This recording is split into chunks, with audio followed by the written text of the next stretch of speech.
Turning today to the Gospel of John, chapter 6 and verse 1. Voy ahora The Gospel of al Evangelio de Juan, capítulo 6 y versículo 1. El Evangelio de Juan 6, 1. Después de esto, Jesús fue al otro lado del mar de Galilea, el de Tiberias, y le seguía gran multitud, porque veían las señales que hacía en los enfermos. Nuestro tema en este momento es la prueba de la fe. Y Dios mediante, vamos a estudiar este capítulo, simplemente los primeros 20 versículos así. Y los eventos que se narran aquí en el capítulo 6 en el Evangelio de Juan tomaron lugar mucho tiempo después de los eventos del capítulo 5. El versículo inicial dice después de esto. Sin embargo, es obvio, a medida que se lee el Evangelio de Juan, que al usarse esta frase, no se quiere decir que sea inmediatamente después de eso, sino subsecuentemente, en algún momento después de cierto tiempo. El orden es más o menos cronológico, pero hay puntos, hay periodos de tiempo que pasan entre una sección y otra, y en este capítulo entre un capítulo y otro. Y de hecho, el tiempo que pasa entre el capítulo 5 y el capítulo 6, más o menos es un año después. Porque el apóstol Juan en este evangelio no sigue la mayoría de los eventos de lo que se llama el gran ministerio de Galilea de Cristo, el cual más o menos duró varios meses. Y entonces se da detalles de los milagros ahí o del primer milagro allí. Y después en el capítulo 6 aquí Juan narra el último milagro del ministerio de Galilea, el primero y el último, eso es lo que él narra, y después avanza el Evangelio de Juan. Hay una razón por la cual este apóstol hace esto. El Evangelio de Juan no es una narrativa histórica detallada de la vida de Cristo.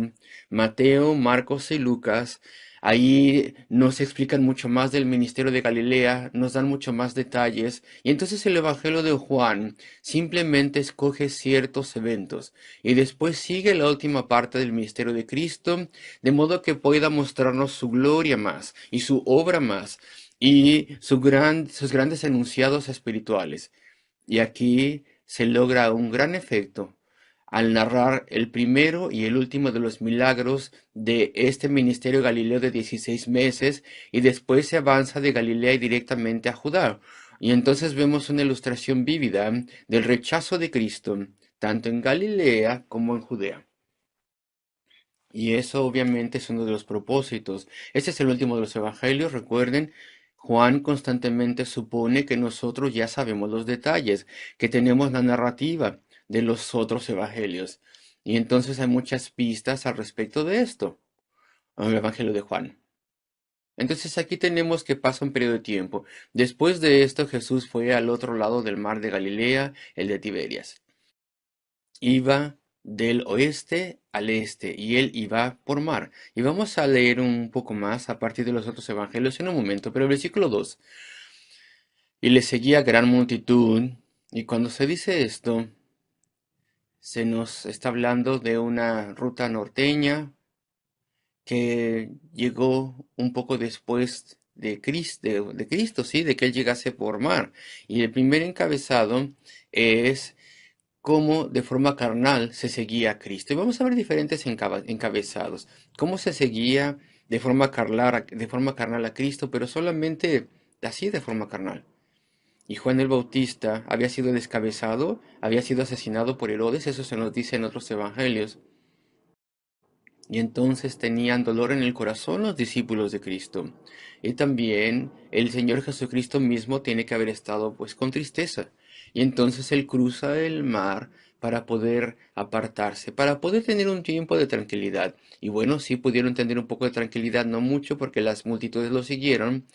Y ahora no solamente se tenía ahí las multitudes que seguían a Cristo, sino las multitudes que estaban siguiendo a Juan el Bautista, porque ellos habían sido dirigidos hacia Cristo.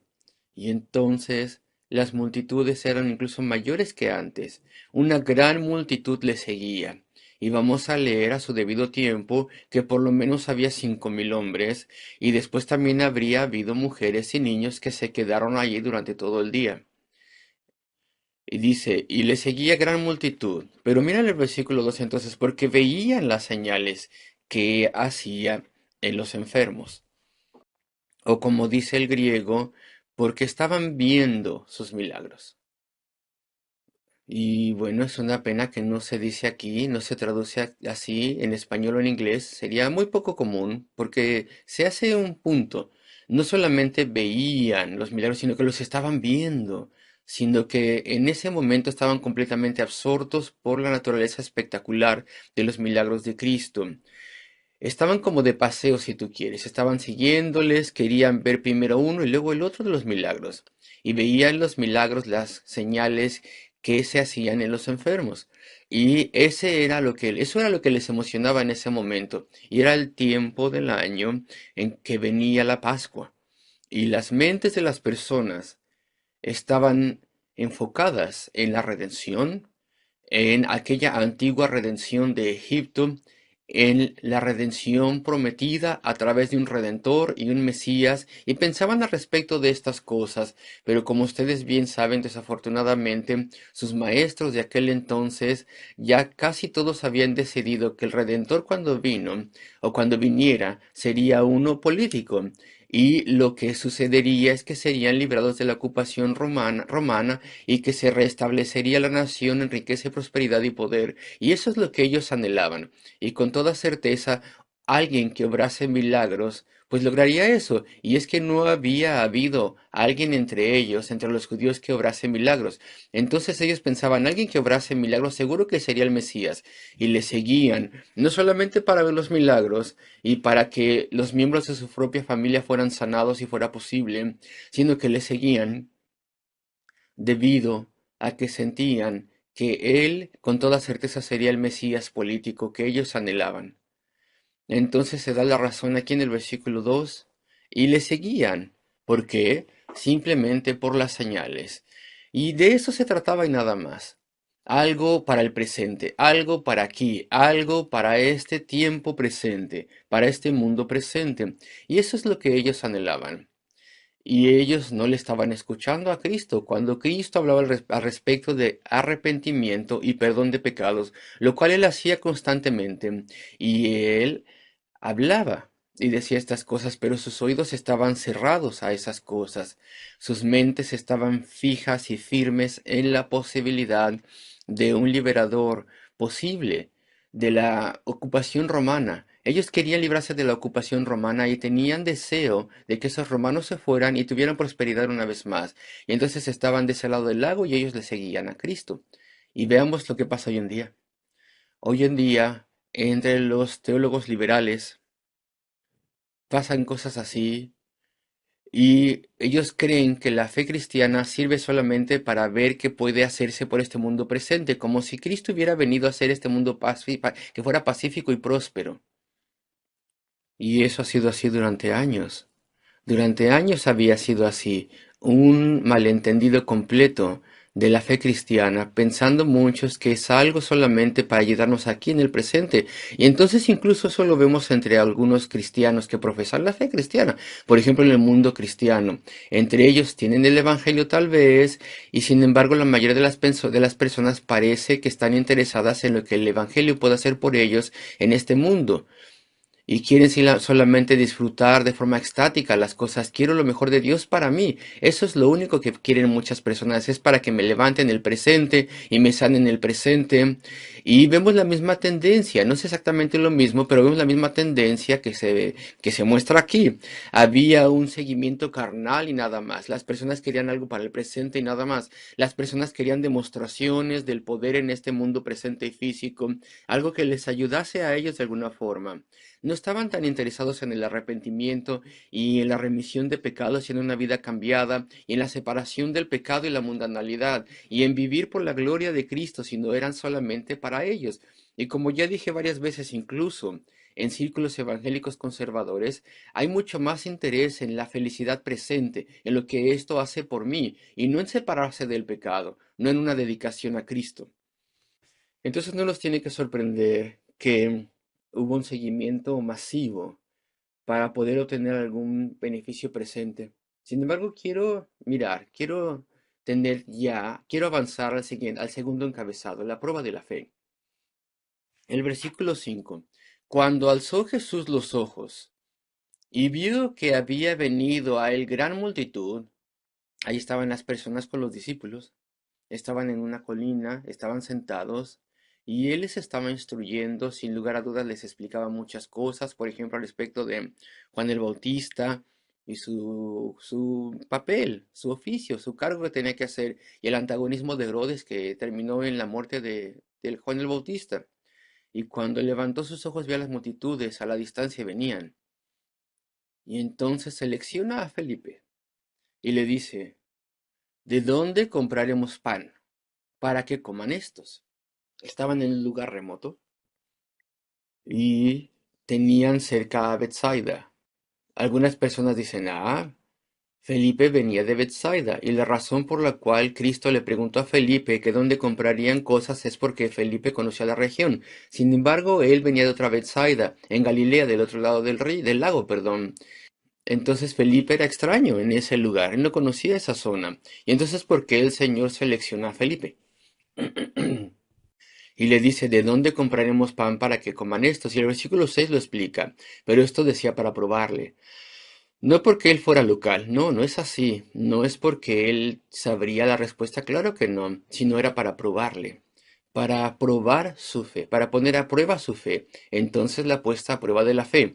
Y vamos a ver aquí un ejemplo de cómo Dios obra en la vida de su pueblo y el Señor constantemente refina y prueba nuestra fe, la pone a prueba. Y esto dijo para probarle, versículo 6, porque él sabía lo que había de hacer. ¿Y qué es lo que tenía que haber respondido Felipe? Su respuesta es intensamente práctica, sumamente práctica, demasiado práctica, de hecho. Felipe le respondió, versículo 7, 200 denarios de pan. Y esta es la traducción del término que indica un día de pago. Es decir, si sumáramos el dinero obtenido en 200 días de pago, esto no sería suficiente para que cada uno de ellos tomase un poco. Y podríamos insertar la palabra solo un poco. Y ese es el sentido que se tiene aquí. Incluso 200 días de salario no alcanzarían para comprar comida poquitísima para toda esta gente. Esa es la respuesta de Felipe y aparentemente no hay otra respuesta. Y bueno, no me gusta decir esto, porque esto pasa con todos nosotros, pero él falla, él no pasa la prueba de su fe. Él pierde esta prueba. No de forma espiritual, no estaba perdido, claro que no, porque él amaba al Salvador y ya creía en él, pero él no pasa su prueba de fe. Ni siquiera por un momento dice, pues Señor, es imposible. ¿Tú vas a hacer algo, Señor? Tú podrías alimentarlos a todos. No parece que se le ocurriera una cosa así, no dice nada de eso. No dice, bueno, pues, si tú nos das un poco de guía, pues tal vez tú, porque tú sabes todas las cosas, tal vez tú sabes dónde podríamos obtener comida para ellos, harás una gran seña, Señor. Estamos a punto de ver una demostración de tu poder y tu gloria y de tu omnipotencia. Ninguna de estas cosas se le ocurre a Felipe, sino que se enfoca en lo práctico.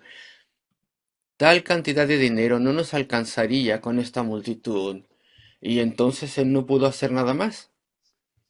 Y veremos que muy pronto este problema se extendió también a Andrés, el hermano de Simón Pedro, y los otros evangelios nos indican que así pasó con todos los demás. Ninguno de ellos pensó en algo que uno pudiera llamar una respuesta de fe, una respuesta que indicase que creían en él como Mesías, a pesar de que sí creían en él. Y eso es típico de nosotros, queridos amigos. ¿Acaso no es así? Cuando los problemas surgen, y entonces reaccionamos de una forma que indica como si no tuviéramos un Dios, un Salvador, como si no tuviéramos acceso a los recursos celestiales y divinos, como si no tuviéramos bendición de lo alto, ni ningún lugar de donde obtener ayuda, y entonces nos atribulamos y frecuentemente estamos con autocompasión y recriminaciones, y estamos diciendo, este o aquel tiene la culpa porque hizo que esto me aconteciese. La prueba de la fe pues no la pasamos frecuentemente y fallamos tan grandemente como Felipe falló aquí. Y aún así, así como él había visto milagros y cosas maravillosas, nosotros también. Nosotros hemos tenido maravillosas respuestas a nuestras oraciones y evidencia maravillosa de la bendición y el poder de Dios.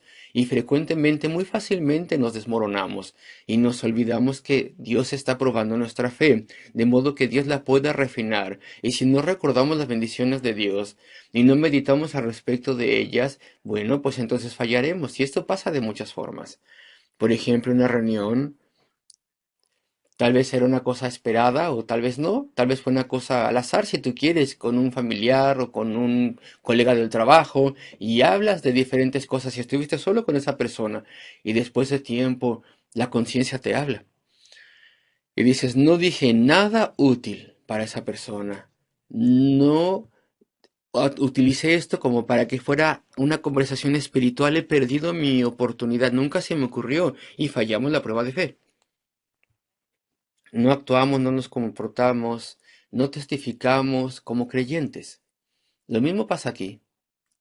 Nuestra fe es probada en todo momento y se nos olvida quiénes somos, a quién representamos. Se nos olvida qué riquezas tenemos para poder darle a otros. Entonces, yo no quiero despreciar a Felipe en absoluto, ni tampoco a Andrés, pero esta es una prueba de fe. El Señor Jesús sabía lo que iba a hacer y dijo esto para probarle. No porque él fuese una persona que viviese allí, no, sino porque eso es lo que el Señor hace con nosotros, prueba nuestra fe. Y este es parte de nuestro llamado. ¿Tú no lo sabías? El que se refine nuestra fe, el que se edifique nuestra fe.